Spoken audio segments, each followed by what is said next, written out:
नमस्कार, मी मेघा. आपण पाहत आहात पलूस न्यूज एक्सप्रेस. जाऊ साहित्यिकांच्या गावा या कार्यक्रमामध्ये आपलं सहर्ष स्वागत आहे. आज आपण आलो आहोत बलवडी या गावामध्ये. बलवडी गावचे सुप्रसिद्ध कथाकथनकार आणि मराठी साहित्यिक आणि वेगवेगळ्या राज्यस्तरीय पुरस्काराने सन्मानित असलेले माननीय श्री शांतीनाथ मांगले सर यांच्या जीवन प्रवासाची, शिक्षण तसेच त्यांच्या भविष्यातील स्वप्ने याविषयी आपण आज त्यांच्याशी सविस्तर संवाद साधणार आहोत. नमस्कार सर. नमस्कार. स्वागत आहे आपलं पलूस न्यूज एक्सप्रेस मध्ये. धन्यवाद. सर, आपला पहिला प्रश्न असा आहे की सर, आपल्या बालपणाविषयी मला थोडं सांगाल का? माझं बालपण म्हणजे माझ्या लहानपणीच वडील वारले. मला माझे वडील अजूनही आठवत नाहीत, पण माझा सांभाळ माझ्या आईनं कष्टानं केला. आई तशी कष्टाळू. आई मला आणि माझ्या 3 बहिणींना अगदी कष्टानं तिनं खूप खूप म्हणजे सांभाळलं. फार प्रतिकूल परिस्थितीमध्ये माझं बालपण गेलंय. सर, तुमचं बालपण तर खूप खडतर गेलं, पण मग तुमचा शैक्षणिक प्रवास कसा झाला? मला म्हणजे शाळेचे ड्रेस सुद्धा व्यवस्थित नसायचे, पाटी पुस्तक पेन्सिल तर खूपच लांब. पण तशाही परिस्थितीत आई जमेल तसं आणि इथल्या प्राथमिक शाळेच्या शिक्षकांनी मला खूप चांगलं सहकार्य केलं. ते मग शासनाकडून येणारी पाटी असेल, पुस्तकं कधी कधी ते घेऊन द्यायचे. मला अजूनही आठवते कुंडलचे माळी सर म्हणून त्यांनी मला पाटी घेतली होती, त्याचबरोबर पेन्सिलचं एक बॉक्स दिलं का, तर सगळे पाढे मी पाठ केलते म्हणून. तर अशा प्रतिकूल परिस्थितीमध्ये मी शिकत आलो. बालपणामध्ये असतानाच अगदी 7वी पर्यंत मला पुरेसे कपडे नसायचे. मग कधी कधी मी बहिणीची सुद्धा कपडे घालून शाळेत जात होतो. तांदळे सरांनी मला नंतर 7वी पास झाल्यानंतर मला सांगितलं की बाबा रे, आता तू पास झालास, पुढे कुठं जाणार आहेस? त्यावेळेला मी सांगितलं कुंडलला, अभिमानानं बोललो होतो. आईनं मला बोर्डिंगला घालणार आहे असं बोललो होतो. त्यावेळेला म्हटले ते जा, पण एक काम कर राजा, आता शाळेला जातेच म्हटल्यानंतर नवी कापडं घ्यायची बरं का. तर त्यावेळेला मी म्हटलं सर, अजून ह्या कपड्याला साधं बिळूक सुद्धा पडलं नाही, का म्हणून मी नवीन कापडं घेऊ? त्यावेळेला त्यांनी सांगता सांगता असं बोलले की बाळा, ही कापडं, जरी हा ड्रेस फॅशनेबल वाटत असला तर माझ्या आत्तीच्या नातीचा तो ड्रेस होता. फॅशनेबल होता, त्यामुळे इथल्या खेड्यातल्या मुलांना किंवा बाकीच्यांना पुन्हा लक्षात नाही आलं. पण त्यावेळेला त्यांनी सांगितलं की बाळा, हा ड्रेस मुलाचा नाही, मुलीचा आहे. त्यावेळेला मला खूप वाईट वाटलं होतं. सरांनी मला पोटाशी धरलं आणि म्हणाले असू दे रे आई, ही परिस्थिती निघून जाईल. त्यावेळेला मी आईला म्हटलं होतं मला नवीन कपडे पाहिजेत. आईनं नंतर कोणाची मागून आणली मला माहित नाही. शाळेत गेलो, पण शाळेमध्ये मुख्याध्यापक मला सारखं ओरडायचे, अरे तुझी कापडं आहेत का काय आहेत, किती टाईट आहेत कापडं, आणि नेहमीच्या ठिकाणी पॅन्ट फाटलेली.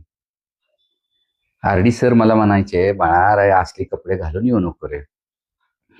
एकदा तर प्रसंग असा झाला, पीईच्या शनिवारचा दिवस, पीईचा तास होता आणि सगळे प्रकार घेत असताना मी उभाच राहत होतो, वाकत नव्हतो. त्याचं कारण मला पाठीमागची फाटलेली चड्डी. मागं मुलं हसायची उंचीनं बारकट असल्यामुळं. मग त्यावेळेला मला आरडी सरांनी मारलं होतं. म्हटले होते की बाबा, शाळेचा ड्रेस तू व्यवस्थित घालून ये. मी त्या दिवशी कुंडलमधून बोर्डिंग मध्ये न सांगताच तसंच गावी आलो होतो रडत रडत. आईला सांगितलं, 3-4 दिवस मी असेच घालवले होते. आई परत काहीतरी जुळणी केली. आई पुन्हा सांगलीला गेली, तिथल्या पाहुण्यांना काहीतरी बोलून परत ड्रेस आणला आणि परत मी शाळेत जायला लागलो. तदनंतर काही कुंडलच्या स्टँडवरती थोडेफार मग खर्चासाठी पैसे नसायचे, आईला तर मागू शकत नव्हतो. कुंडलच्या स्टँडवरती मी आणि विवेकानंद गुरव यांनी केळी विकली. ते बोर्डिंगमध्ये कळल्यानंतर बोर्डिंगवाल्यांनी आम्हाला ताकीद दिली की बाबा रे, या बोर्डिंगमध्ये असताना तू असं काही करू शकणार नाहीस. मग खर्चाची अडचण असायची. मग नंतर तर आम्ही साठेनगरमध्ये असणाऱ्या वीटभट्टीवरती सुट्टीच्या दिवशी मी, संजय कोळेकर आणि मोमीन नावाचा माझा एक मित्र होता, आम्ही 3 जण विटभट्टीवरती काम काही दिवस केलं आणि आमचा खर्च निघाला. तिथून पुढं मात्र नंतर कधी पाहुणे कधी आई ऍडजस्टमेंट करून कशी बशी 10वी झाली. 10वी झाली म्हणजे त्यावेळेला मला गणिताचं पुस्तक नव्हतं, भूमितीचं पुस्तक नव्हतं, गाईड हा प्रकारच नाही, वह्या तरी नाहीच नाही. अगदीच प्रतिकूल परिस्थितीमध्ये असल्यामुळं 10वीला व्हायचा तो परिणाम झाला. मला पाहिजे असे मार्क्स मिळाले नाहीत गणितामध्ये, मी नापास झालो. तदनंतर मग मी दूध गोळा करणं, पडेल ते काम केलं, डांबरी रस्त्यावरती काम केलं, रोलरला पाणी लावायचं काम केलं, दुदंडीला विहिरीवरती सुद्धा कामावर गेलो होतो. अशी पडेल ती कामं केली आणि नंतर मी शिकत राहिलो. 10वी पास झालो. पण खरा म्हणजे एक प्रसंग मला सांगावासा वाटतो. नापास झालतो, सगळीकडून म्हणजे मला टोमणे मारायचे, बिन बापाचा मुलगा, आई कशी सांभाळते तुला, आणि तू नापास कसा झालास. मग आई सुद्धा भावनेच्या भरात बोलायची, एकुलता एक देवटा, तो म्हटलं शिकल म्हणून हाडाची काढ करत्या, तर ह्यो बाबा नीट शिकाना, 10वी नापास होऊन बसलाय. त्या बाकीच्या बायका तिच्या मैत्रिणी वगैरे मला टोमणं मारायच्या. आणि एक दिवस जेवण जेवत असतानाच आई अशी काहीतरी बोलली, मला राग आला. मग मी पुढचं माझं जवळचं ताट तसंच पुढे सरकवलं आणि म्हटलं मला तुझं जेवण नको, काही नको.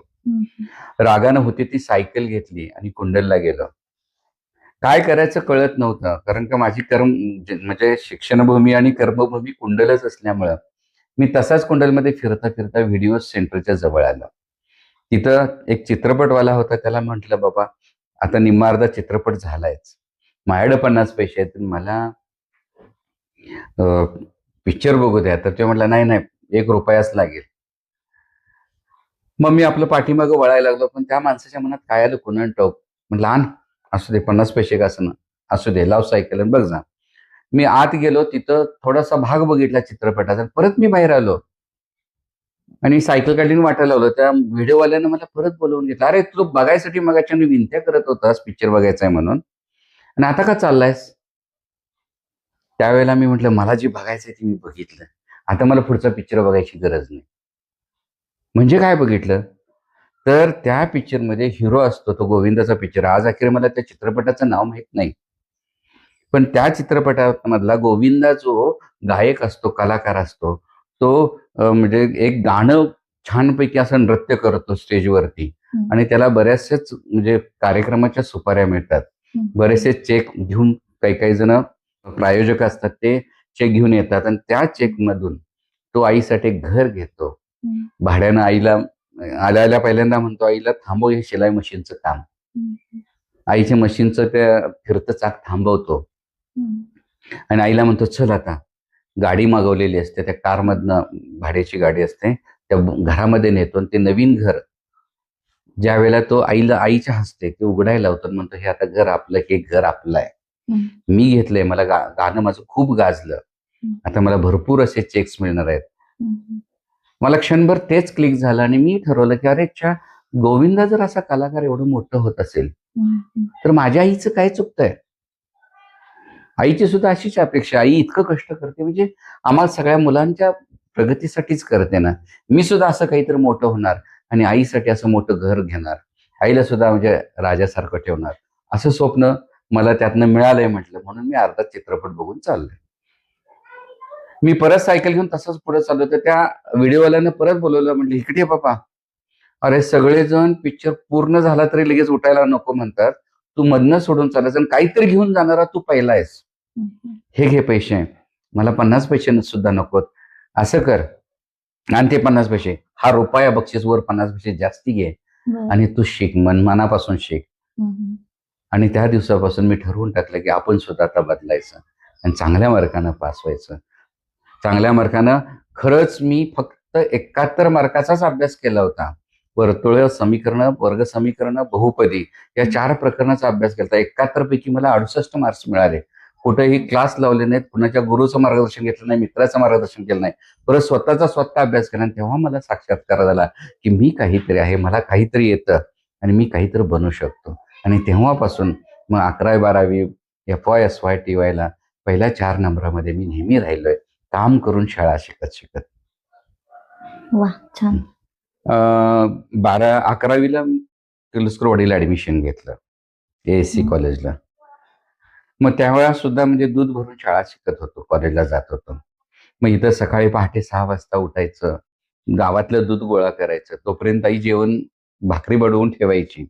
ऊन दुधाबरोबर, ऊन कालवणाबरोबर भाकरी कुस्करून गडबडीनं खायचं.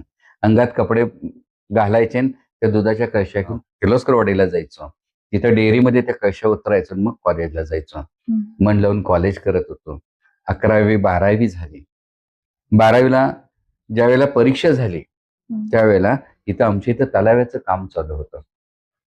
मग तलाव्याच्या कामाला सुद्धा आमच्या गावातली बरीचशी माणसं जात होती. इथं बजा नावाचा एक माणूस होता. तो म्हटला, चल पर आता काय करतोस, दुधात कुठे लय पैसे येते ती, तेवढंच घराला तुझ्या उपयोगी पडेल, पुढच्या शिक्षणाला उपयोगी पडेल.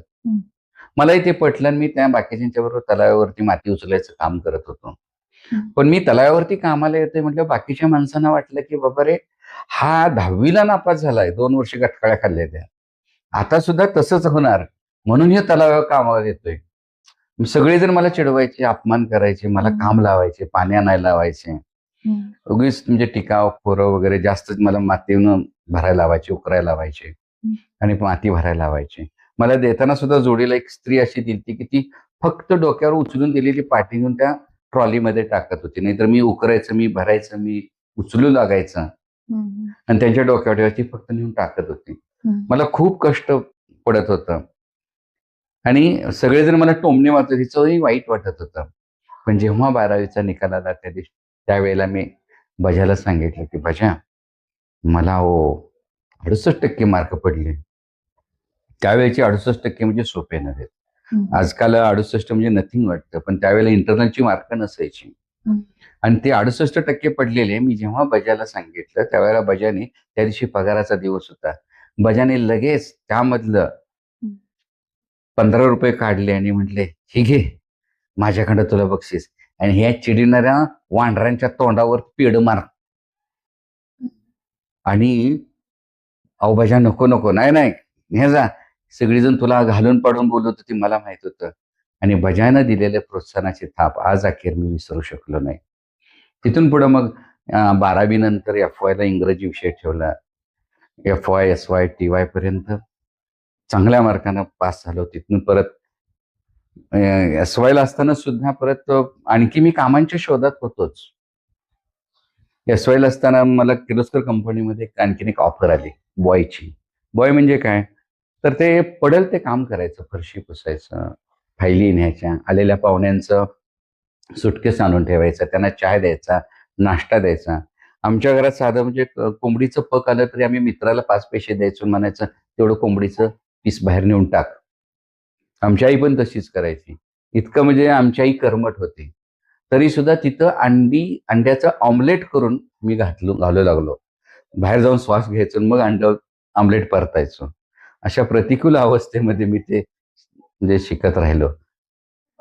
SY TY ला मग सुद्धा तसंच बाहेर पडलो, त्यामधून चांगले मार्क्स पडून.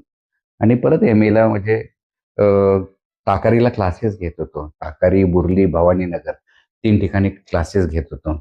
माझी ती होणारी हालत, माझी होणारी तारांबळ सायनागर मॅडमनी बघितली होती. बापू, तुला लागलं तर पैसे घेत जा बाळा, पण इतकं ठिकाणी तू असं काम करतोय, सायकल येऊन कॉलेजला येतोय, तुला मी बसच्या पासाला पैसे देतो. कारण त्यावेळेला एवढे 3 ठिकाणी क्लासेस घेऊन मी भागत नव्हते. त्याचं कारण असं की माझी मोठी बहीण होती, ती सारखी आजारी असायची, हृदयविकाराचा तिला त्रास होता, तिच्या झडपा खराब झाल्या होत्या आणि त्यामुळं आम्हाला खूप कर्ज झालं. त्यामुळं आर्थिक ओढाताण होतीच. त्यामुळे मला 3 ठिकाणी क्लासेस घेत होतो. कधी कधी रात्रीचं ताकारीत असताना नदीकाठावरती माझ्या विद्यार्थ्यांच्या बरोबर मी माती सुद्धा म्हणजे ट्रॉलीमध्ये भरलेली आहे. कधी कधी मग मी थकून जायचो ना प्रवासानं, 3 ठिकाणी क्लासेस घ्यायचं म्हटल्यानंतर, सायकल येऊन जायचं म्हटल्यानंतर, मग कधीतरी चुकून डोळा लागायचा. मग ते ट्रॉलीवाला, ट्रॅक्टरवाला काय करायचा, उतारानं ट्रॉली परत येऊन त्या ठिकाणी लागेल भरेपर्यंत हळू आवाज करायचा नाही. जेव्हा मी जागा जायचो तेव्हा ट्रॉली भरलेली असायची. मी म्हणायचो, अरे मला उठवायचं नाही, मला पैशाची गरज आहे. मग ते म्हणायचे, मग कोण म्हणतं देत नाही. मग त्या भरलेले पैसे सुद्धा त्यांनी भरलेले असले तरी सुद्धा ते पैसे मला विद्यार्थी द्यायचे. अशा प्रतिकूल अवस्थेतून इथपर्यंतची वाटचाल करत आलोय. BEd ला कागलला ऍडमिशन मिळालं होतं तेव्हाचा तर प्रसंग फारच गमतीशीर आहे. खूप खूप त्यावेळेला म्हणजे आम्ही बरेचसेच निदर्शनं केली की बाबा आम्हाला म्हणजे मेरिटनं बीएडला ऍडमिशन मिळावं मुलांना. कारण का म्हणजे खाजगी शाळामध्ये सुद्धा बीएड असायचं, पण सरकारी बीएड कमी असल्यामुळं खाजगी शाळेमध्ये आम्ही पैसे भरू शकत नव्हतो, डोनेशन देऊ शकत नव्हतो. आणि मग त्यावेळेला आम्ही म्हणजे विद्यार्थी संघटनेच्या माध्यमातून निदर्शनं केली, युनिव्हर्सिटीपर्यंत आम्ही गेलो होतो, पाठपुरावा केला होता. आणि त्यावेळेला मग शासनाला जाग आली आणि शासनाला मग युनिव्हर्सिटी थ्रू सिलेक्शन बीएडचं केलं आणि त्यामधून माझा नंबर लागला होता. मला बीएडला मग ऍडमिशन मिळालं, ते पण लेट मिळालं. तसं पाहिलं तर 5.5 महिन्याचा माझा बीएडचा कालावधी. तसा तो अभ्यासक्रम आहे तो 2 वर्षाचा आहे, तरी सुद्धा मला त्यावेळेला लेट जाऊन सुद्धा 62% पाडले. सांगण्याचा हेतू असा की त्यावेळेला जेवण करून परिस्थिती तशीच राहिली होती, ओढाताणीचीच होती. आम्ही पैशाची जुळणी तर फार भयानक पद्धतीनं झालेली आहे. आई 300 रुपये पाठवायची, खोली भाडं ₹250, ₹125 कागद आणि जेवण कसं भागवायचं म्हणून मग तिथल्या राशन दुकानात सुद्धा मी काम केलं. तिथल्या काही छोट्या मुलांना सुद्धा शिकवत होतं. त्याची येणाऱ्या फी मधून शिकत कसं बसं बीएड पास झालं. हा झाला आतापर्यंतचा शैक्षणिक प्रवास. सर, आपल्या आईने ज्या पद्धतीने तुमच्यावर संस्कार केले त्याच्यामधलं एक उत्तम असं उदाहरण तुम्ही सांगाल का? आईनं खूप छान संस्कार केले खरं म्हणजे. पहिल्यांदा आई सहज जाता जाता सुद्धा बऱ्याच वेळा बऱ्याच काव्यात्मक बोलल्यागत बोलायची. ते मला समजायला खूप उशीर जायचा. माझ्यावरती श्रमसंस्कार तर खूप छान केले आईनं. आई काय करायची, मी पाहायचो म्हणजे आई आता आमच्या घरचा बांगड्याचा व्यवसाय, तरी सुद्धा आई भांगलायला पण जायची. कारण का एवढा सगळा खटाला चालवायचा. ती आजारी बहीण असायची, तिचा खर्च चालवायचा, तिची लहान मुलगी होती, ते सगळ्याचा खर्च चालवायचा म्हणजे खूप म्हणजे हे व्हायचं.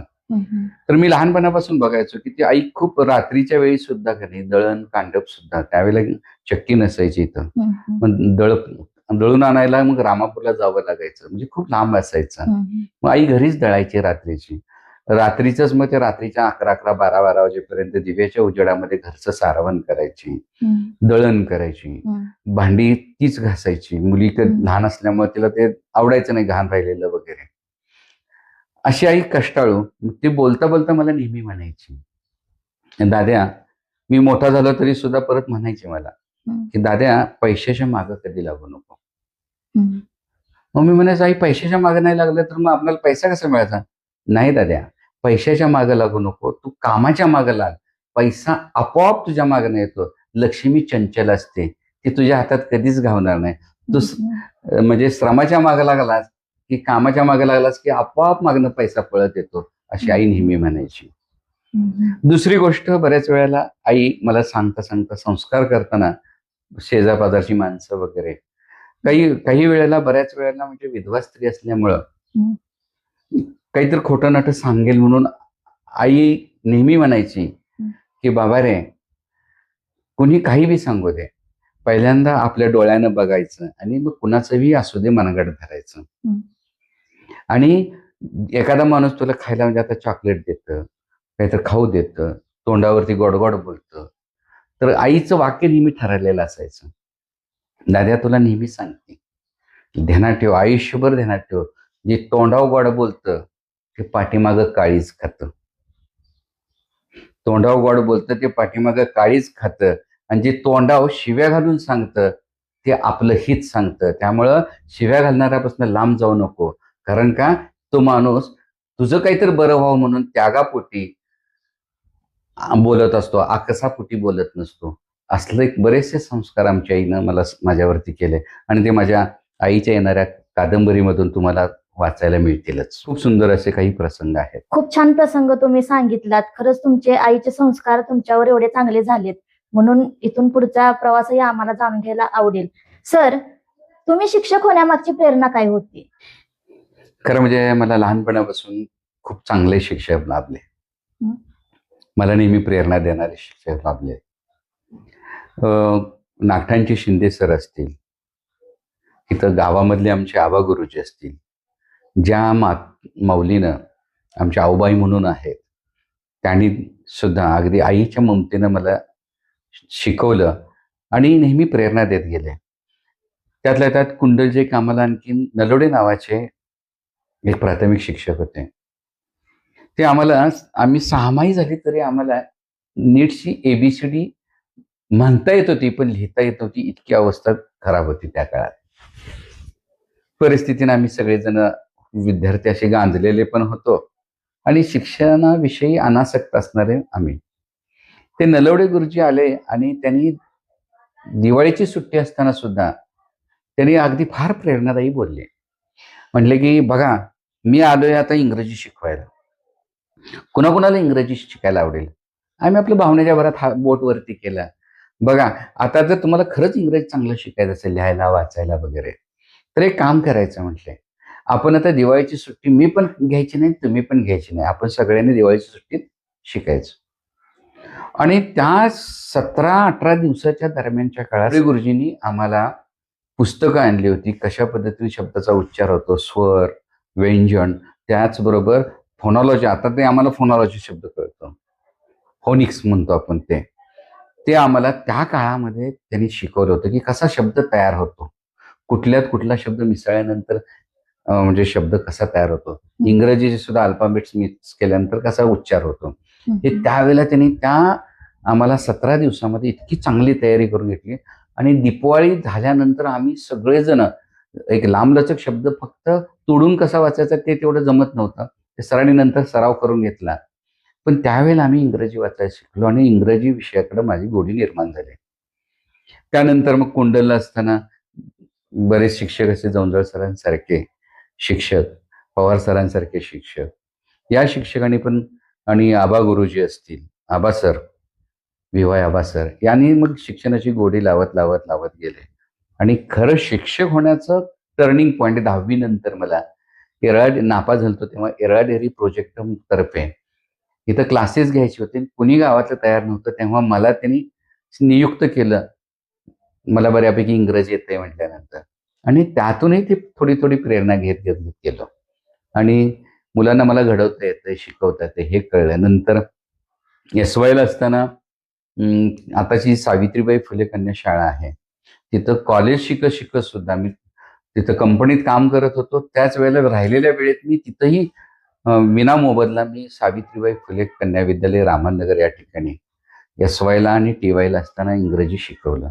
आणि त्यातून शिक्षक विषयीचा म्हणजे या शिक्षणाविषयी गोडी निर्माण झाली, या पेशाविषयी म्हणजे जवळीक निर्माण झाली.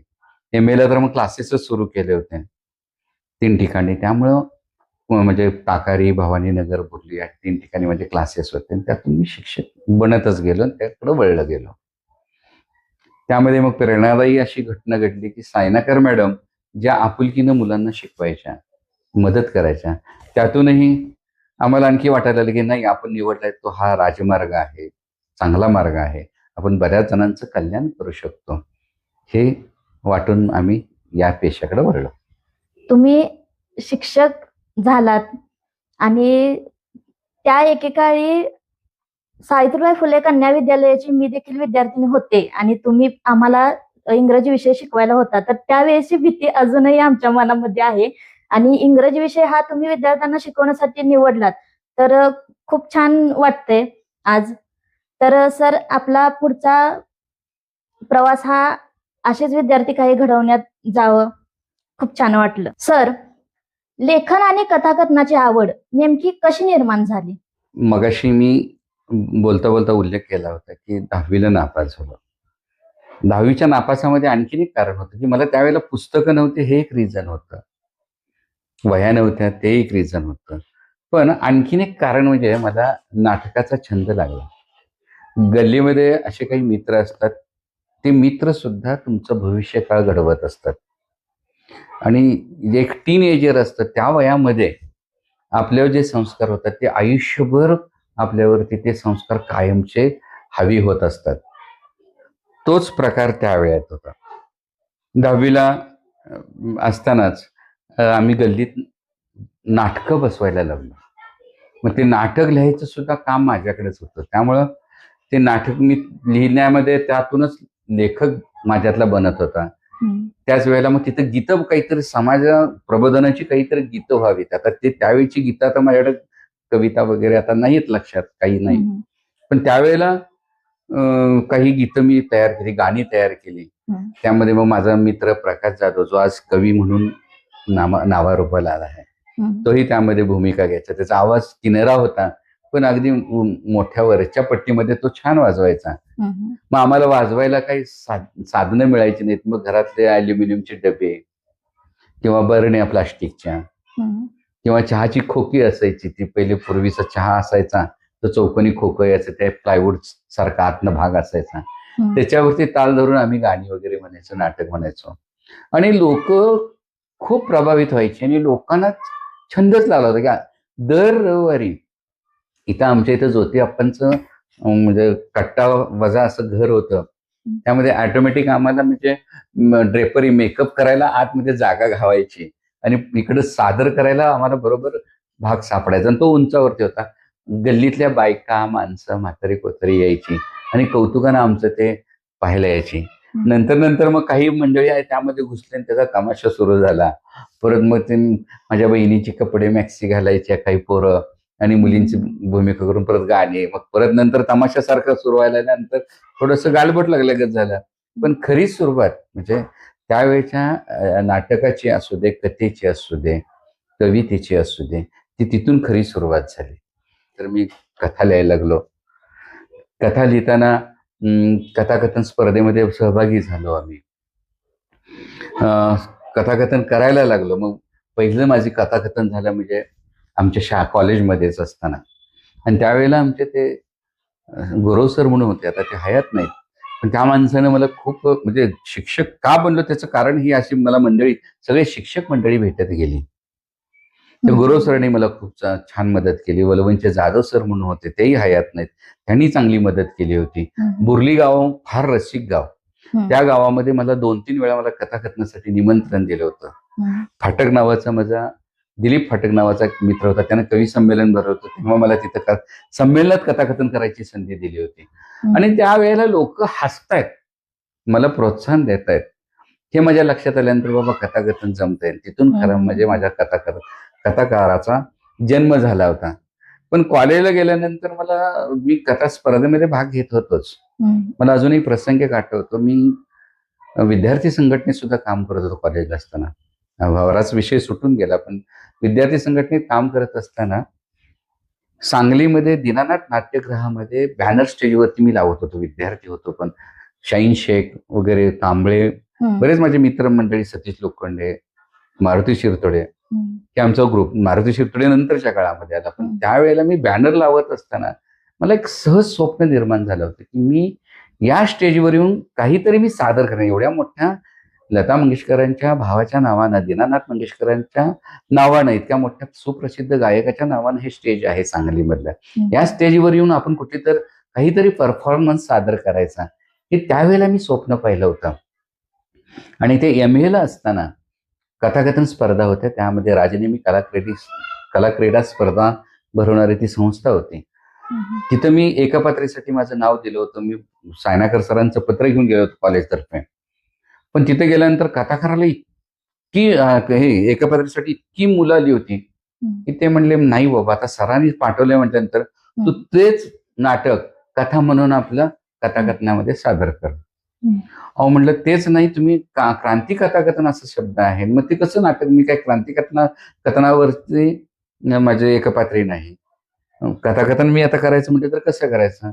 बघा बाबा, तुला एवढी संधी देतो, ते पण सायनाकर सरांच्याकडून आलायच म्हणून. एवढा तो संयोजक बोलला. मग मी तिथं बसून, नाट्यगृहामध्ये बसून मी स्क्रिप्ट लिहिलं आणि तरी सुद्धा कथाकथनामध्ये मी दुसरा बसलो होतो, तयारी नसताना सुद्धा. क्रांतिसिंह नाना पाटलांच्या विषयीचं ते कथाकथन केलं, क्रांती कथाकथन आहे, दुसरा बसलो. आणि मग मला साक्षात्कार झाला की बाबा, मला एकपात्रीपेक्षाही छान कथाकथन जमतं, हा साक्षात्कार झाला. नंतर मग मी कथाकथन करत राहिलो. मंगळवेढ्याला कथा स्पर्धा कशा असतात हे बघायसाठी गेलो होतो. माझा सतीश लोखंडे नावाचा माझ्या मित्रानं माझ्या नकळत माझं नाव तिथं दिलं होतं स्पर्धेसाठी. माझं नाव पुकारल्यानंतर मी तयारी नव्हती, काय नव्हती, अचानक मी तिथे गेलो आणि माझी आनंदी नावाची कथा मी तिथं सादर केली होती. त्यावेळेला राज्यस्तरीयला ते कथाकथन स्पर्धेमध्ये मी प्रथम बसलो होतो. आनंदी कथेला माझा प्रथम क्रमांक आला होता. आणि मग मात्र आता तिथून पुढं मी वेगवेगळ्या कथेमध्ये वेगवेगळे प्रयोग करत राहिलो. गंभीर कथा, विनोदी कथा, मग काही काही म्हणजे रहस्यमय कथा सुद्धा मी काही लिहिलेल्या आहेत. आणि तदनंतर मग एक वऱ्हाड निघाले लंडनला. हे कॉलेजला असताना सुद्धा मी सादर करत होतो. त्यामुळे कथाकथन करताना माझं अंगिक अभिनय जास्त येतो. सहज जरी आता बोलताना सुद्धा मी बोललो तरी माझा अंगिक किंवा म्हणजे चेहऱ्यावरचा अभिनय वगैरे जास्त येतो. त्याचं कारण त्यावेळेला मी वऱ्हाड निघाले लंडनला हा पण कार्यक्रम मी करत होतो. आणि त्यावेळेला मला पण एक सहज म्हटलं होतं की बाबा आपणही एखादं एकपात्री करावं. म्हणून बंड्या आई बनतो नावाचं एक मी एकपात्री सादर करत होतो. पण लोकांची मागणी त्या एकपात्रीपेक्षाही माझ्या कथाकथनाला जास्त असल्यामुळं ते नंतरच्या काळाच्या ओघामध्ये ते पाठीमागं पडत गेलेलं आहे. तर अशी सुरुवात होत गेली. सर, कलाकार हा हाडाचाच असावा हे एक उत्तम उदाहरण आहे तुमच्याकडे. तर तुमची पहिली कविता किंवा कथा लिहिण्याचा प्रसंग तुम्हाला आठवतो का? कॉलेजला असताना मी बोलता बोलता सहज गमती जमतीनं बोलायचो. मग ते वलवंचे जाधव सर म्हणून आम्हाला होते भूगोलचे आणि इतिहासचे ग्रो सर. ते म्हटले अरे तू छान बोलतोस की मग तेच कथेमध्ये हे प्रसंग गुंफव की. आणि मग मी काही काही प्रसंग असे गुंफत गेलो. मग एसटीनं जाताना गमती काय होतात हे सगळं अभ्यासात गेलो. पहिली माझी कथा गौड बंगाल नावाची कथा तयार झाली.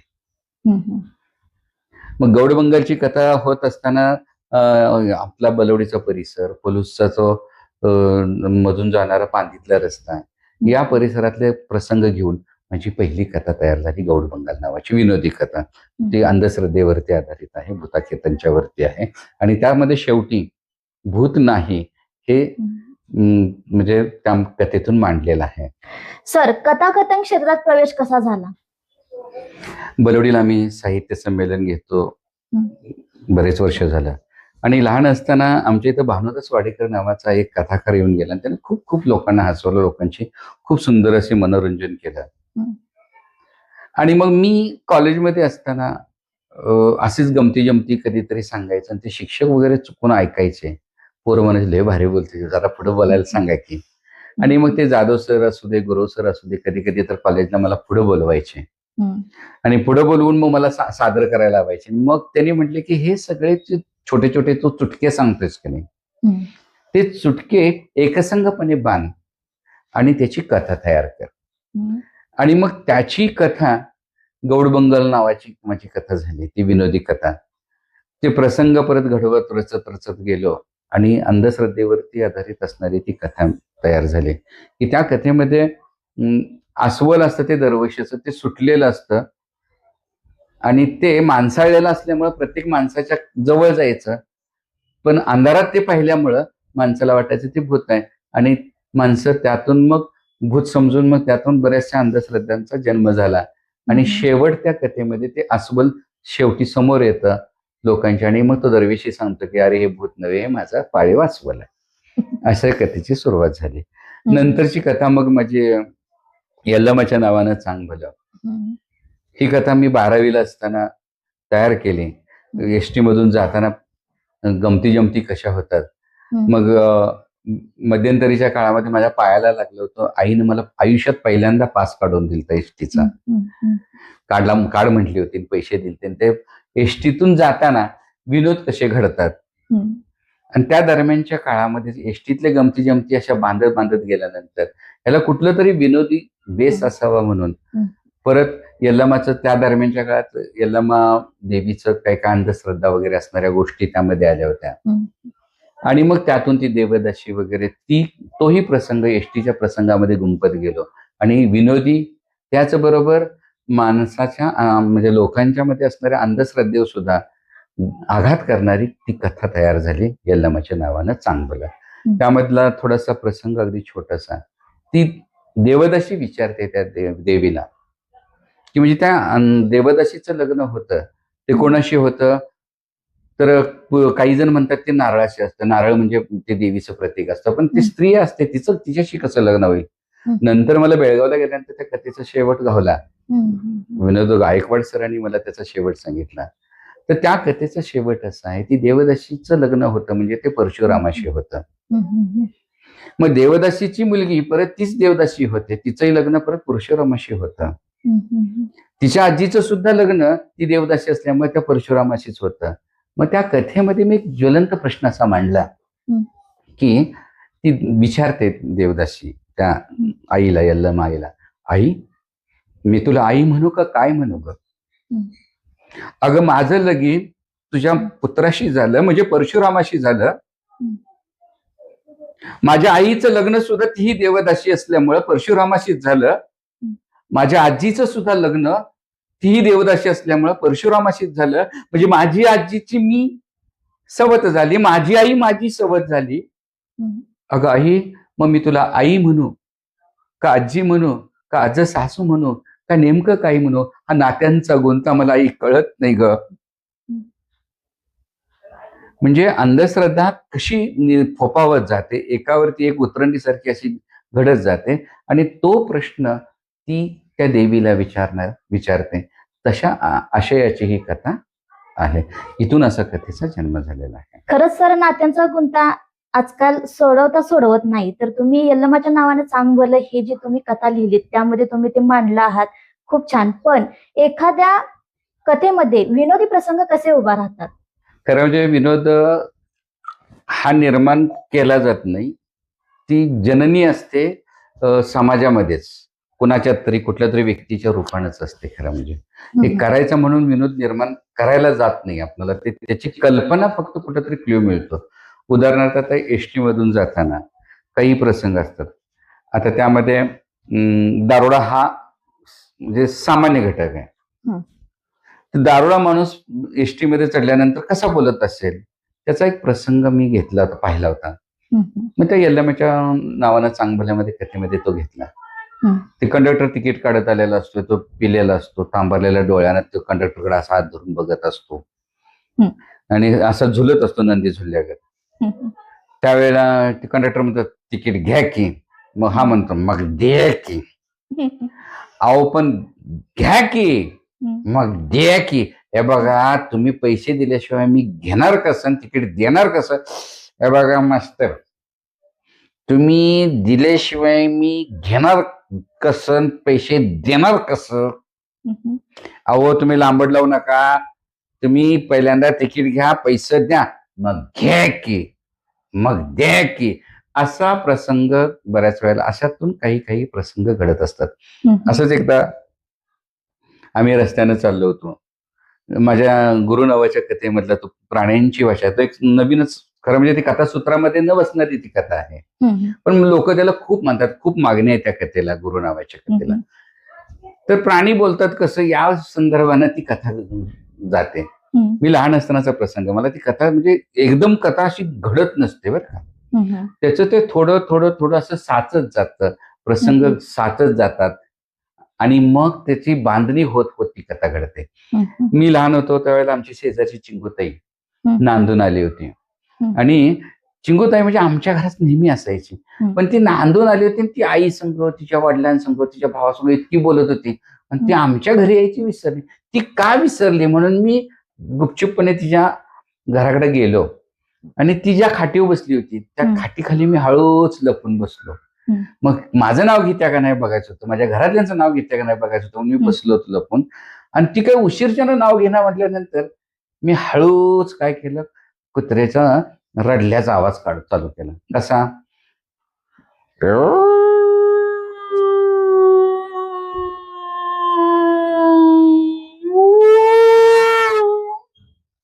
त्या चिंगूताईला वाटलं कुत्रं येऊन इथं खाटाखाली खरंच रडतंय. तिनं काय केलं, नवी करायला लागणार घेतलेली चपली माझ्या दिशेने भिरकवली. भिरकवल्यानंतर मी लगेच चालू केलं,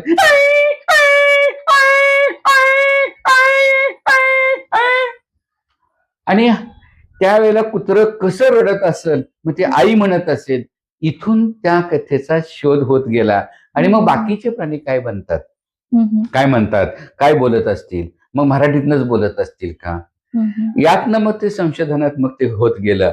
आणि मग बाकीचे प्राणी बोलताना त्या गुरुकथेमध्ये ते तसंच आलं, आणि त्याचं मूळ आमच्या जवंजाळ सरांच्या मध्ये होतं. त्यांनी वर्गामध्ये तो प्रश्न विचारला होता, त्यामुळे ती कथा घडली. वा, खूप छान. खूप छान उत्तरामध्ये तुम्ही आम्हाला हसवलं आणि हसण्यासारखी खरंच सर कुठली गोळी नाहीये की या उत्तरामधून स्पष्ट होते. तर आपल्या कथांमधून ग्रामीण जीवन इतके जिवंत कसे उतरत आहे हे आम्हाला जाणून घ्यायचंय. खरं म्हणजे ग्रामीण जीवनातलाच मी, म्हणजे आमच्या घरी शेती आहे. पूर्वीपासून शेती असल्यामुळं शेळ्या आहेत, म्हणजे गाई होती, म्हैस होती, कुत्री, मांजरं हे असल्यामुळं आणि शेतात आणि शेतकऱ्यांशी म्हणजे जवळचं जीवन असल्यामुळे, शेतकऱ्याचं जीवन असल्यामुळं ते सगळं अनुभवत गेलो, भोगत गेलो आणि त्यातूनच मग ते शिकत गेलो. त्यातूनच मी माझ्या पद्धतीनं, ग्रामीण पद्धतीनं त्याचा अन्वय अर्थ काढत गेलो. आणि शेतकऱ्यांचं जीवन कसं असतं ते जवळून अभ्यासल्यामुळं, ग्रामीण जीवन कसं असतं ते जवळून अभ्यासल्यामुळं मला त्याचा अभ्यास आपोआपच घडला. जाता जाता सुद्धा बरेचसेच प्रसंग आपल्याला शिकवून जातात. मी भुईमुगाचं वेल उपटायला आईने मला शेतामध्ये पाठवलं होतं. मग 11 वाजले तरी आई येईना. मग बहुतेक बांगड्याला गिराईक आलं असावं किंवा कोणतरी घरात पाहुणे आले असतील. आणि काम केल्यामुळे मला भूक लागली होती. 11, 11:30 वाजले असतील. मला भूक इतकी लागली होती की बस. आणि आई काही येईना. मग आमचा एक आंबा होता, आंब्याच्या झाडावरून वर चढून बघितलं तरी आई तिकडे लांब होती. परत खाली उतरलो. कवळ्या शेंगा खाऊन खाऊन डोकं चढलं होतं. तसंच वेलावरती पडलो होतो. एवढ्यात एक रानपाल असते, ती सहजच माझ्या छातीवरून अशी पळत हाताकडे गेली. मग मला राग आला. म्हणजे माणूस कुठला राग कुठे काढेल सांगता येत नाही. बघा, म्हणजे घरामध्ये सुद्धा आईला जर एखादं बाळ सारखं दमवत असलं तर ती बिचारी बाळाला मारत नाही, पण ते जिथं जे काम करते, समजा मग चुलीमध्ये जर लाकडं घालत असेल तर फुकणीनं ती इस्तू रागानं ढोसेल किंवा भाकरी थापा थापा थापा थापेल किंवा भांडी घासत असेल तर भांड्यावरती ती राग काढेल, भांडी आदळेल. मला राग आलेला, मी काय केलं, उठलो. म्हटलं तुझं धाडस एवढं. मी लांबलचक अशी काटकी घेतली सूर्यफुलाची वाळलेली आणि त्या रानपालीच्या पाठीमागे लागलो. ती पुढे पळायची, मी मागं पळायचो. ती पुढे पळायची, मी मागं पळायचो.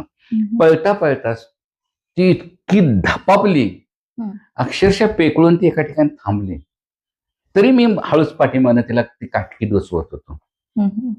परत ती पळाली आणि शेवटी इतकी इतकी ती धपापली, इतकी दमली होती ती, मी टोचवली तरी सुद्धा हल्ली नाही. आणि परत एकदम गरकन मागं वळली आणि तोंड पसरून, एवढी एवढी छोटी छोटीशीच पाल, पण माझ्या दिशेनं तोंड पसरून आली. मी काठी टाकून पळालो. या प्रसंगातनं सुद्धा तुम्ही किती मोठं आहे अंगानं, शरीरानं वगैरे हे महत्वाचं नाही, तर तुम्हाला राग आल्यानंतर तुम्ही किती मोठं धाडस करता, हे जाता जाता असे बरेचसे धडे या शेती मातेतून, ग्रामीण भागातून आपल्याला मिळतात. ग्रामीण जीवनातनं असे बरेचसे उदाहरण येतात. त्यामुळे मी माझी नाळच ग्रामीण जीवनाशी जोडलेली असल्यामुळं ग्रामीण जीवन उभं राहतं. आता तुम्ही सांगितलं की शेतीशी नाळ किती तुमची घट्ट होती ते. तर आपला पुढचा प्रश्न असा आहे की आनंदी, गुरु, यल्लमाच्या नावानं चांग भलं, टपका इत्यादी गाजलेल्या कथांमागची तुमची प्रेरणा काय आहे? पात्र आपल्या सभोवतालीच असतात आणि ही पात्र शोधायची नजर असली की ती सापडतात आणि त्यांच्यातूनच ती कथा निर्माण होत असते. प्रत्येक माणसांच्याकडे जेवढं वाईट असतं तेवढं चांगलं असतं. एखादा माणूस जेवढा गंभीर असतो तेवढाच तो मिश्किल सुद्धा असू शकतो. माझं इतर वेळी मी बोलायला लागलो की गंभीर वाटतं लोकांना, पण स्टेजवरती गेल्यानंतर विनोदी कथा सांगताना अगदी मग दिलखुलासपणे माणसं दाद देतात. ही पात्र आमच्या सोबतालीच असणारी आहेत आणि प्रेरणा देणारी हीच पात्र आहेत. मग मगाशी मी सांगितलं तसं जवंजळ सर यांच्यामुळे ती कथा झाली. शिंदे सर म्हणून नागठाणचे होते, त्यांच्यामुळं गुरु नावाची कथा, किंवा ते नलवडे सर कुंडलचे होते, त्यांच्या नामुळं म्हणजे गुरुजी नावाची कथा, गाजलेली कथा निर्माण झाली. म्हणजे ते गुरु जे आहेत ते कसं, म्हणजे ध्येय वेडे आहेत, मुलांच्या प्रती किती प्रेम आहे, आस्था आहे, त्याग आहे आणि त्यांनी जे घालून दिलेलं मार्ग आहे त्याच मार्गावर आज मी शिक्षक म्हणून चालतोय. मुलांच्यासाठी मी कधी मित्र बनतो, कधी म्हणजे आई बनतो, कधी कडक बाप बनतो, कधी कधी मग आजीच्या मायेनं जवळ घेऊन प्रेमाने समजावून पण सांगतो. आज अखेर तर रिटायरमेंटला जरी आलो तरी सुद्धा मुलं अगदी मायेनं माझ्या खांद्यावरती हात ठेवतात. कधी कधी छोट्या मुली 5वी 6वीच्या सुद्धा कौतुकानं माझ्या डोक्यात टपली सुद्धा मारतात. आणि ज्या वेळेला मी अभ्यासाच्या वेळेला विषय होतो तेव्हा त्यांचा चेहरा एकदम गंभीर होतो आणि गांभीर्यानं सुद्धा ऐकतात. ही पात्र मला इथं जवळपासच असतात आणि त्यासाठी मला नवीन पात्र शोधायची गरज नाही. फक्त ती दृष्टी असावी लागते. हीच खरी माझी प्रेरणा आहे. सभोवतालची पात्र हीच माझी खरी प्रेरणा आहे आणि त्यातूनच माझी ही पात्र उभा राहतात. त्यामध्ये प्रामुख्यानं पात्र म्हणजे माझी आई आहे आणि त्यामुळेच बरचसं साहित्य निर्माण झालेलं आहे. माझ्या या गंभीर कथा आहेत त्या हरण्या नावाच्या कथेमध्ये, कथासंग्रहामध्ये येत आहेत. काही विनोदी कथा, ती गौडमंगल नावाचा कथासंग्रह निघतोय. त्यामध्ये मग हरवलेलं नातं, ती पूर्वीची जी आनंदी कथा होती, ती कुठल्या तरी व्यक्ती सदृश्य पात्राशी जुळू नये योगायोगानं, कुणाचं आयुष्यभर म्हणजे उद्ध्वस्त होऊ नये म्हणून मी त्याचं नामकरण हरवलेलं नातं यामध्ये केलेलं आहे. तर ते गंभीर कथेंच्या मध्ये कथासंग्रहामध्ये, हरण्या नावाच्या कथासंग्रहामध्ये ते येणार आहे. आणि आईचं कलावती नावाचं, माझं नामकरण कलावतीच करावं असं का नाही असं ठरलेलं नाही, पण आईच्या नावाची जी कादंबरी निघणार आहे ती खरंच खूप म्हणजे आतापर्यंत त्यातले काही भाग मी पाठवले होते. त्यांचे राज्यस्तरीय पुरस्कार मिळालेले आहेत. अक्षर वैदर्भीला सुद्धा 2 पुरस्कार प्राप्त झालेले ती आईच्या जीवनावरच्या कथा आहेत. खरंच माणसाला यशस्वी व्हायचं म्हटलं तर त्यामागे त्याला प्रेरणा मिळावी लागते. तर तुम्हालाही अशा सगळ्यांची प्रेरणा मिळाली म्हणून तुम्ही इथपर्यंत आलात. खरंच कौतुक आहे. माझा पुढचा प्रश्न असा आहे की सर, आपण अनेक राज्यस्तरीय पुरस्कारांनी सन्मानित झाला, तर त्यातील कोणता पुरस्कार असा तुमच्या हृदयाच्या अगदी जवळचा आहे? सर्वच पुरस्कार खरं म्हणजे महत्वाचे आहेत, तितकेच ते हृदयाच्या कप्प्यात साठवण्यासारखे आहेत. पण ज्या गुरूंचं लहानपणापासून 10वी पासून मी बोट धरून अनेक साहित्य संमेलनं फिरलो, महाराष्ट्रातली असेल, अगदी कर्नाटकामध्ये, संपूर्ण बऱ्याच महाराष्ट्र कर्नाटकामध्ये दौरे काढले, साहित्य संमेलनामधून कथा सादरीकरण केलं.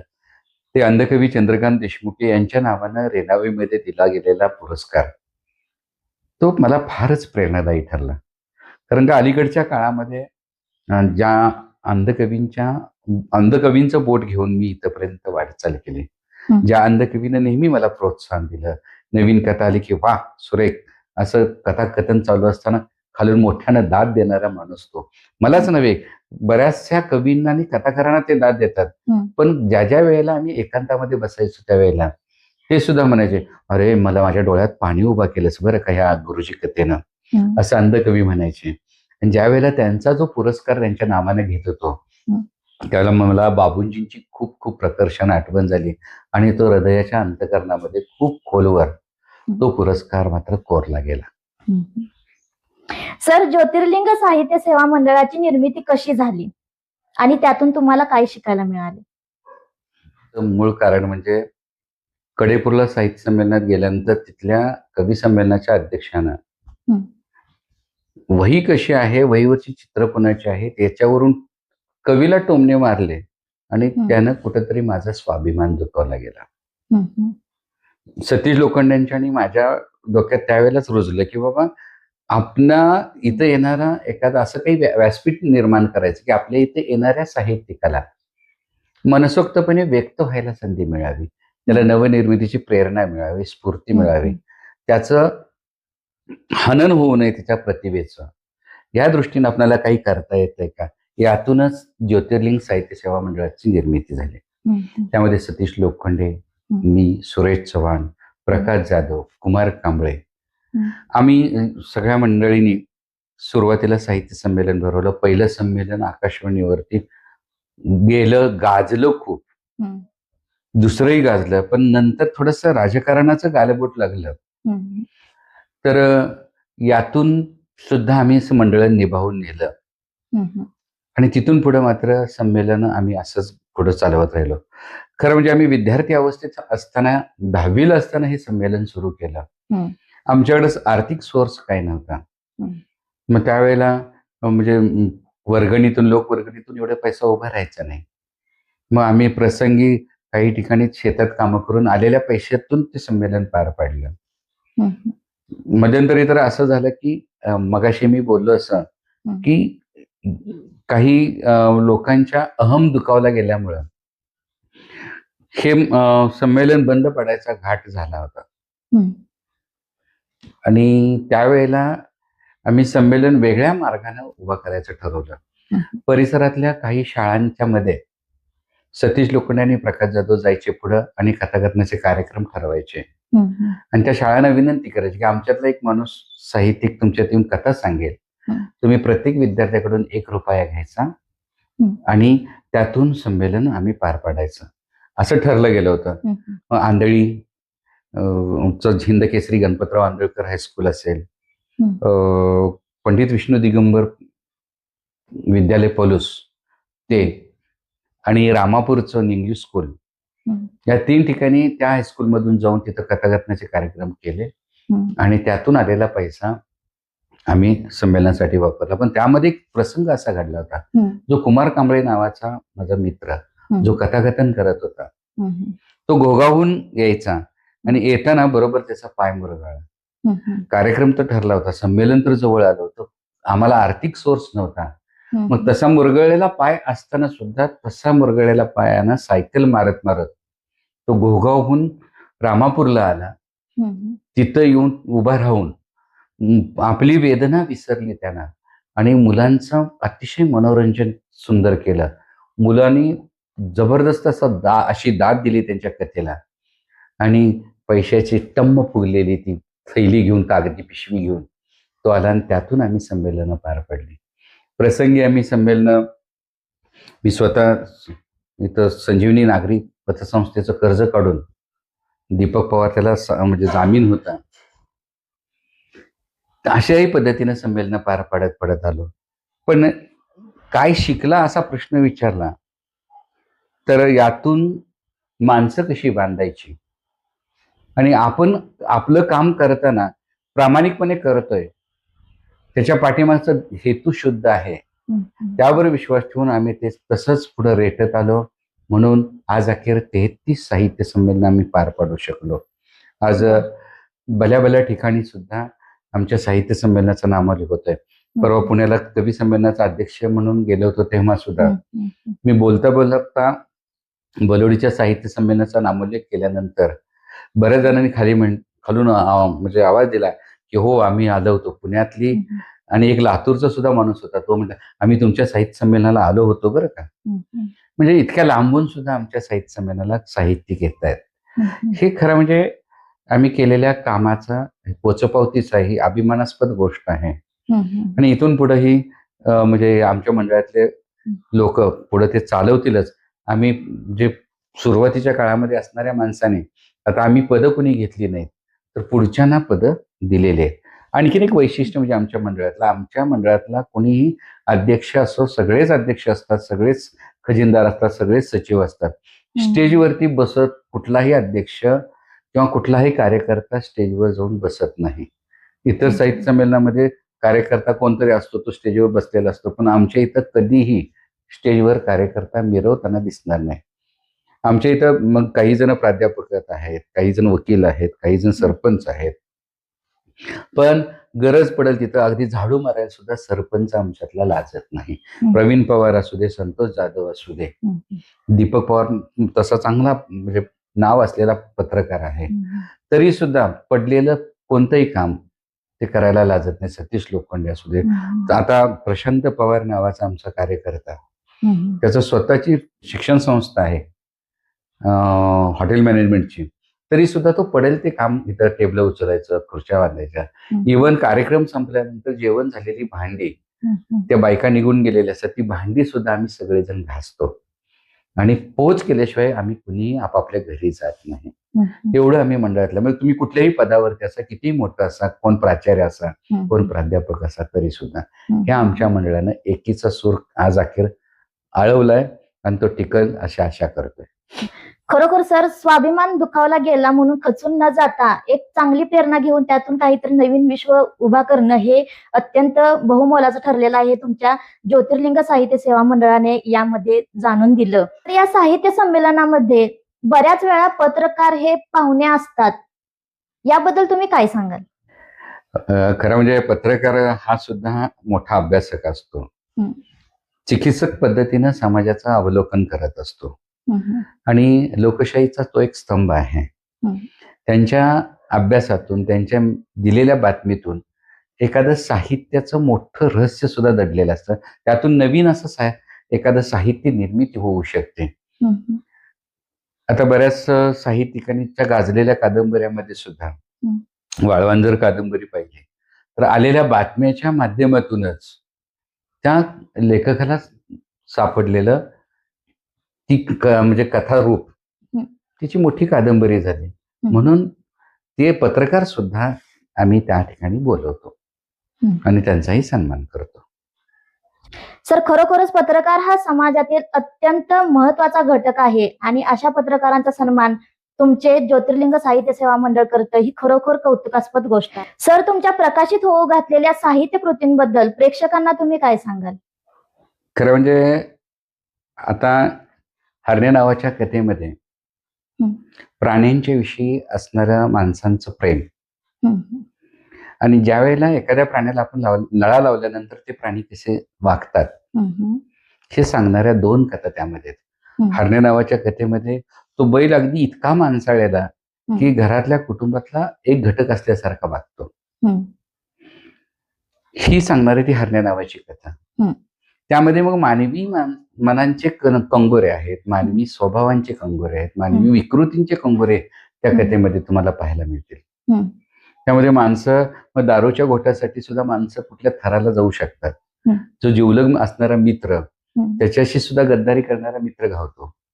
ज्या मित्रानं आपलं कुटुंब सावरलं, आपलं घर सावरलं, आपणाला सावरलं, त्या मित्रावरती सुद्धा आघात करणारे मित्र असू शकतात. ही सांगणारी ती हरण्या नावाची कथा.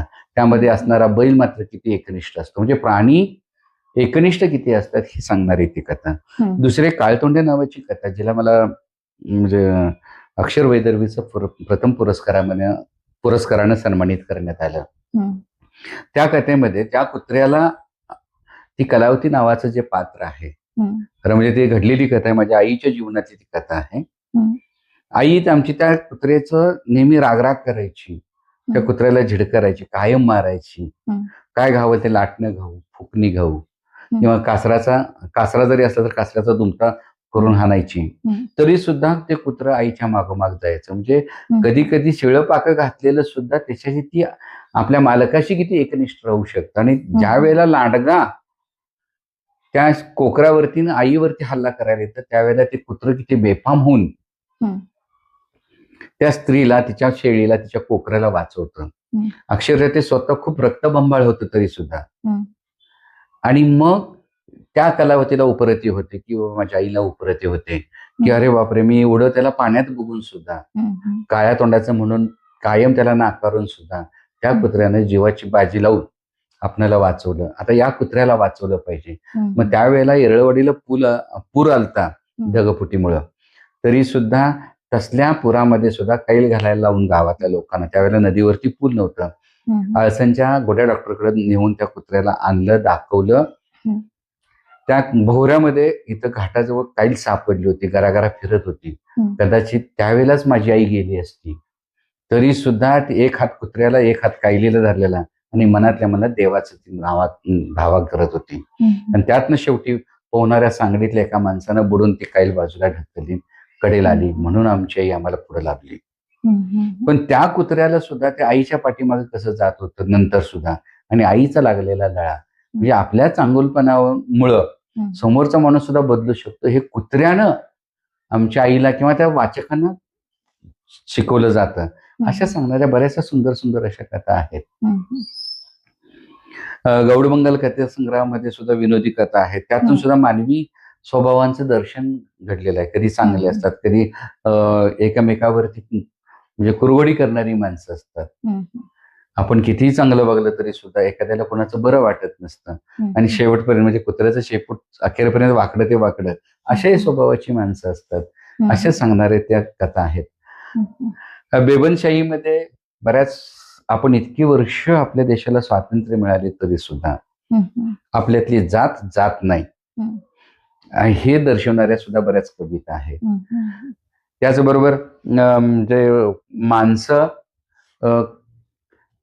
कशा प्रकारचे असतात, कशा प्रवृत्तीचे असतात. हम्म. काही जण मग नेते नावाची माझी कविता आहे, त्यामध्ये ते मग सत्काराची माळ घेण्यासाठी काय काय करतात, मोठेपणा कसा करतात, ती सांगणारी कविता आहे.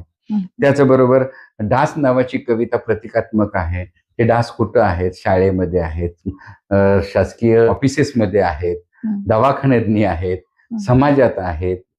जे बरेचसे हे दर्शवणारी ती कविता आहे. त्या बेबंदीशाहीमध्ये अशा प्रकारच्या बऱ्याचशा कविता म्हणजे प्रबोधनाच्या पण आहेत, विद्रोहाच्या कविता आहेत. आणि आपल्या म्हणजे मित्र सुद्धा काय काय वेळेला म्हणजे कविते, आता आम्हास खरे कुठे कळू लागले, मित्र मित्राच्या प्रगतीवर जळू लागले. मित्राला सुद्धा मित्राची प्रगती बघवत नाही असंही दाखवणारी ही कविता. अशा प्रकारची कविता बेबंदशाही कविता संग्रहामध्ये येते. गौडबंगाल कथेमध्ये विनोदी कथा आहेत. त्यामध्ये मग टिपल्या आहे, ढम्या आहे, यलमाच्या नावानं चांग भलं आहे, गुरुजी नावाची कथा आहे. अशा चांगल्या चांगल्या गाजलेल्या सादरीकरणाच्या जरी असल्या कथा माझ्या, तरी त्याचा सादरीकरणाचा या पुस्तकामध्ये कथेमध्ये कुठंही अंतर्भाव झालेला दिसून येत नाही. वाचकाला ही कथा लेखनाचीच वाटते, सादरीकरणाची वाटत नाही. हे एक त्या विनोदी कथा संग्रहाचं वैशिष्ट्य असणार आहे. आणि आगळी वेगळी माणसं म्हणजे व्यक्तिचित्रण आहे. त्यामध्ये माझ्या सभोवतालची बरेचसेच जी माझे मित्र आहेत, काही चांगली माणसं आहेत, काही माणसांनी आपलं नावाचं कसं मोठेपणा सिद्ध केलेलं आहे अशी असणारी. मग ते बजामामा असेल, जयवंत नावाचा माझा एक मित्र अतिशय हुशार असणारा. त्याचं नंतर काय होतं, लाडाने येळण गुळानं बोबडं होण्याची शक्यता असते, म्हणून मुलाला कसं वागवलं पाहिजे आई वडिलांनी, ते सांगणारी ती कथा आहे. स्वाती नावाची माझी एक विद्यार्थी जी अंध झाली, पण नंतर पॅरालिम्पिक मध्ये 17 सुवर्ण पदकं मिळवली आणि दुसरी नंतर रजत, कांस्य, वर्ष असे टोटल 21 मिळवलेली ती पदकं. आता सध्या ती रेल्वेमध्ये सर्व्हिसला आहे, नोकरीला आहे. आणखीन एक सुचिता नावाची विद्यार्थीन आहे. प्रतिकूल परिस्थितीमध्ये तिला भाजलं होतं तरी सुद्धा स्पर्धा परीक्षेमध्ये भाग घेतला आणि आता ती मंत्रालयामध्ये कामाला आहे, तिथं मंत्रालयामध्ये. अशा पात्रांची जी जिवंत माणसं आहेत ती आगळी वेगळी माणसं, कारण का कधीच न हारणारी ही माणसं मी त्या आगळी वेगळी नावाच्या पुस्तकामध्ये ती संग्रहित केलेली आहे. सर, या सर्व साहित्य क्षेत्राच्या प्रवासामध्ये तुम्हाला घरच्यांची साथ कशा प्रकारे लाभली? खूप चांगला प्रश्न विचारला. कलावंताला झेलणं एवढं सोपं नसतं. बरेच जण म्हणतात की कलावंत हा सनकी असतो, कलावंत हा व्यसनी असतो. आता कलावंताचं व्यसनाचा प्रकार वेगवेगळा असेल. फक्त ते दारूचं, तंबाखूचं वगैरे व्यसन फक्त नव्हे, त्याला वाचनाचं व्यसन असतं. बऱ्याच वेळेला मध्यरात्रीचं उठायचं आणि पत्नीला उठवायचं आणि म्हणायचं, हे माझ्या कवितेच्या ओळी कशा वाटतात बघ. त्यावेळेला ती बिचारी दिवसभर कामानं अगदी वैतागून गेलेली असते, पेंगुळलेली असते. जेव्हा जेव्हा तिला विचारेल तेव्हा ती म्हणणार, नवीन काही लिहिलंय काय, बरं ऐकवा. अक्षरशः त्यावेळेला सुद्धा डोळं उघडून प्रोत्साहन देण्याचं काम पत्नी नेहमीच करत आलेली आहे. त्याच्या म्हणजे मी मगाशी म्हटलं असं की कलावंताला झेलणं सोपं नसतं, कारण का कथाकार कथा लिहितो, पण कथा कथनकार असतो तो रात्री अपरात्री कधी पण येतो. तारुण्यात असणाऱ्या पत्नीला रात्रीच्या 1-1 वाजता 2-2 वाजता पती आपल्या घरी येतो. त्या वेळेला टीव्ही सिरियल मधलं पाहिल्यानंतर तिच्या मनात सुद्धा कदाचित अनेक प्रश्नांची सरबत्ती उठत असेल, मालिका तयार होत असेल, पण माझ्यावरती विश्वास ठेवणारी, माझ्या पाठीशी ठामपणे असणारी माझी पत्नी, तिनं मला कधीही कुठल्या कार्यक्रमाला गेल्यानंतर कधी अडवलं नाही.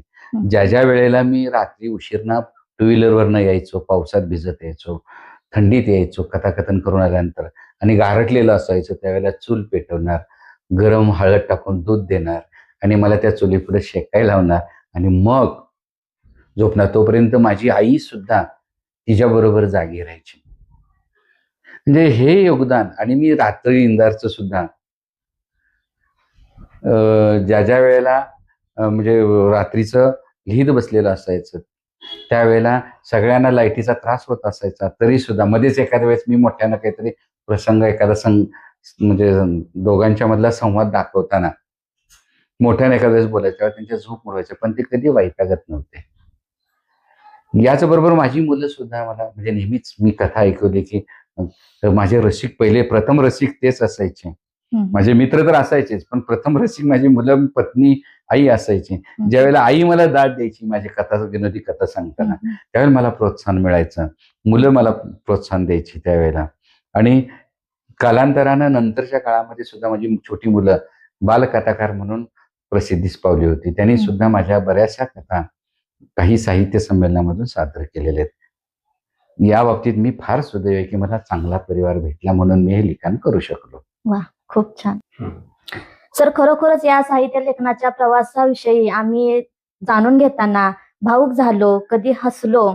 आणि एकेकाळी मीही तुमची 9वी-10वीला असताना विद्यार्थिनी होते, तेव्हापासून आम्हाला थोडीफार तुमच्या साहित्याविषयी ओळख होती. पण आज तुमची मुलाखत घेऊन खरोखर स्वतःला प्राऊड फील होतंय. मी माझ्या शिक्षकांची मुलाखत घेतली आहे असं मला एक अभिमान वाटतोय. आणि तुमचा या साहित्य लेखनाचा प्रवास हा असाच पुढे चालत राहू आणि तुम्हाला अशीच सगळ्यांची साथ लाभून तुम्ही समाजासाठी चांगले प्रबोधन कराल या साहित्य लेखनातून. आणि तुम्हाला अशाच प्रेरणा मिळत राहतील आणि या प्रेरणेतून आम्ही देखील तुमची प्रेरणा डोळ्यासमोर ठेवून यातून काहीतरी घडू असं आम्हाला वाटतं. तर खूप छान वाटलं तुमच्याशी गप्पा मारून. तर तुम्ही आम्हाला एवढा वेळ दिलात तर पलूस न्यूज एक्सप्रेसच्या वतीने मी तुमचे धन्यवाद मानते. धन्यवाद. खरं म्हणजे पलूस न्यूजनं ही एक मला खूप मोठी संधी दिली. कारण का आजपर्यंत बऱ्याच ठिकाणी मी जात होतो, पण या ठिकाणी जो अनुभूती आली ती खूप सुंदर, असे प्रश्न खूप मला सुंदरपणे व्यक्त व्हायला मला ही संधी मिळाली. खरं म्हणजे पलूस न्यूजचं मी मनापासून खूप खूप आभार मानतो आणि त्यांना धन्यवाद पण देतो. तर आत्ताच आपण सुप्रसिद्ध साहित्यिक आणि कथाकथनकार माननीय श्री शांतीनाथ मांगले सर यांच्याशी संवाद साधला. तर अशाच नवनवीन मुलाखतींसाठी आणि ताज्या घडामोडींसाठी पाहत रहा पलूस न्यूज एक्सप्रेस. लाईक करा, शेअर करा, सबस्क्राईब करा पलूस न्यूज एक्सप्रेस. धन्यवाद. नमस्कार, मी मेघा. आपण पाहत आहात पलूस न्यूज एक्सप्रेस. जाऊ साहित्यिकांच्या गावा या कार्यक्रमामध्ये